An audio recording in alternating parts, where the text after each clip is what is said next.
Hello and welcome to summer 2020. We are making this video on the night of Monday, July 6th in response to the Oregon Health Authority and the Oregon Department of Education's document called Ready Schools, Safe Learners. That is a blueprint checklist for schools to follow in order to open safely in the fall. And what I'd like to do is share with you some of the highlights. The more you know, the better prepared you are, the more we can move forward. And please, if you have any questions after all of this, please feel free to get in touch with me, because I know these things backwards and forwards now and would love to explain them better to you, or if you've thought of something I haven't, that's fantastic. Some of the things we're going to cover today include face coverings, physical distancing, slightly staggered start times and dismissal times, hand washing, and visitors and volunteers. So let's get started. Students will have to wear a face mask every day to school. Now, that means they're wearing it to school. They don't have to study with it on. They don't have to wear it all day. But every person who is in that building will wear a face mask while they are moving around. While we're in common hallway areas and things like that, everyone wears it. As students get to their desk, that is so that they're seated 6 feet apart from everyone else, so they have a nice little 6-foot bubble all around them. Once everyone's seated, then they can take the mask off so that they can work all day. We don't want a student wearing a face mask all day. They can. You can choose to do that if they'd like to, but they don't have to. Once students get up and start moving around to go to recess or lunch or things like that, they're going to put them right back on. So it's really important that the face masks are easy on off. The kids don't need somebody to tie anything in the back for them. Students must be able to work the face masks independently, even the little 4-year-olds. So please find something that works for them. They're the kind that hook around the ears, and the kind that elastic around the head, and the kind that tie around the head. And the kind that tie around the head are the most difficult to work just by yourself. The kind that hook around the ears are the easiest. However, they can also cause some agitation behind the ears. So try a few different kinds on with your kids this summer to see what works for them. We're asking people to wear face masks because this contagion is an airborne contagion. It is contained in the water droplets, the micro droplets that come out of your mouth as you exhale. When you're talking, when you're breathing, when you're singing, whatever. As you exhale, you have this cloud of water droplets in front of you. And even if you're not showing symptoms, if you were to test positive right that minute for it, you and all of the air around you would be contagious. So we also realize that in the medical field, you're not supposed to touch your mask at all, because things that you touch with your fingers then get on your face mask, and it's not sanitized any longer. We know from the studies that the CDC has done that very little evidence is connected at all to this being transferred by touch. So we are not as concerned with children who are going to touch their mask all day long. That's okay. That's their world. We're going to wash our hands 4 times a day or sanitize. So the hands will remain relatively clean. We're not going to be touching a lot of group surfaces. So we're hoping that the face covering is mostly so that we're containing our own breath and we're blocking anything coming in from the air from anyone else. So we want to make sure that the face coverings cover both the mouth and the nose, not just the mouth. We will spend all of our day being as physically distant as we can. We know it's going to be difficult, but our job is going to be to train them on how to understand how to interact with their friends in this new environment. We're treating every class as a cohort, and that cohort can't mix with other cohorts. We're trying to keep them as separate as possible, so any contagion that does threaten a class only threatens one class. Hopefully, the way the system is built, if we can keep them all separate, then any contagion that does threaten a class only threatens one class, and it doesn't threaten to shut down the entire school. So here's how that's going to work. We're going to ask students to remain 6 feet apart. When they line up, there's going to be 6 feet apart. When they're moving around, they're going to be wearing masks and be 6 feet apart. We're going to ask them to wash their hands at the end of recess morning and the end of recess afternoon, and everybody gets an afternoon recess so they can get that extra hand washing in before lunch every day and as they enter the classroom the first thing in the morning. So we've got essentially every 2 hours we're having our students wash their hands so that we can stay as clean as possible. We're walking through the building 6 feet apart.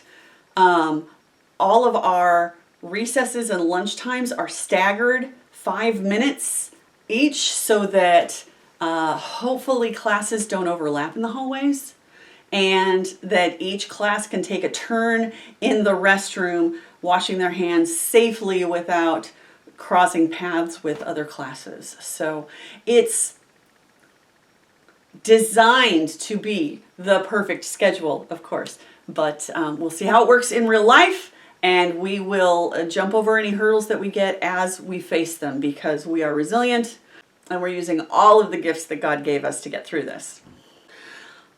We're having quadrants on the playground so that each cohort can have a separate place to play, which means, unfortunately, that kids from different class levels won't be able to play together unless they're, on either side of their space in the playground. Each class will have their own set of playground balls and jump ropes that they will keep in their classroom and take out with them so that it's a shared among the cohort group of equipment, but not amongst cohorts.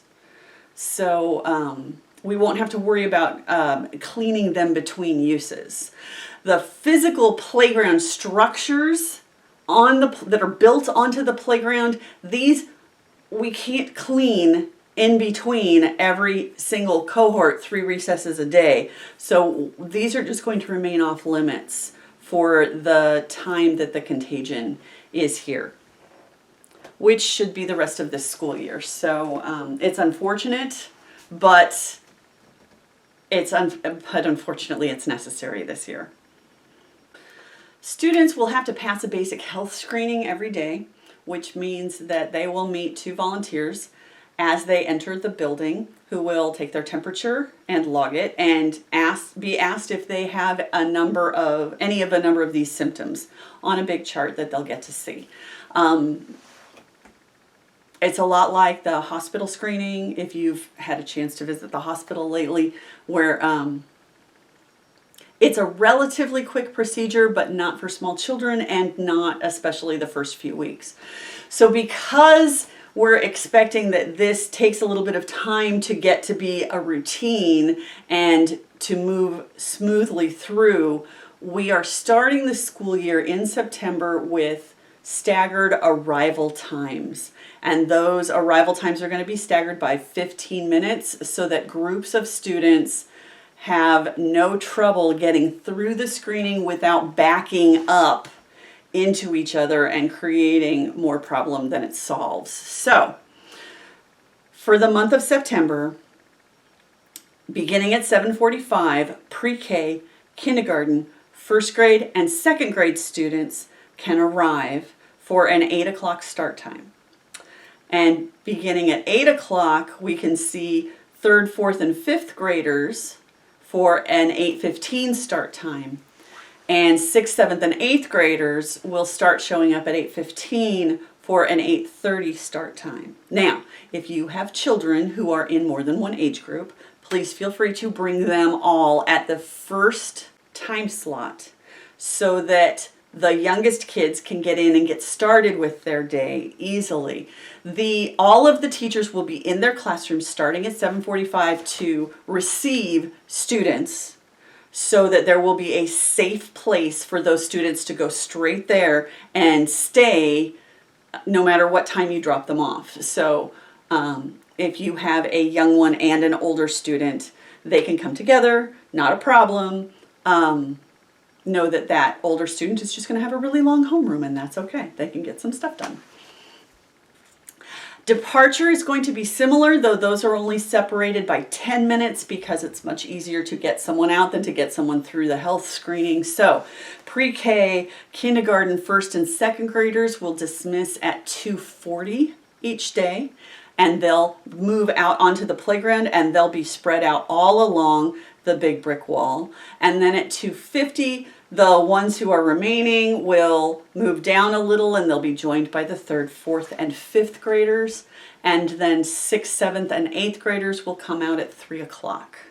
So again, if you have children who are in the more than one age group, you're welcome to come. It'll take a little bit longer to pick them up. You're welcome to park along the fence line so that we can get the children to your cars easily.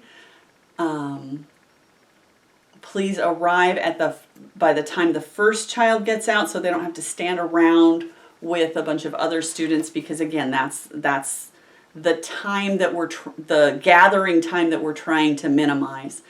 As we move through the school year, this might get shortened to 5-minute intervals because our pickup time tends to go relatively quickly.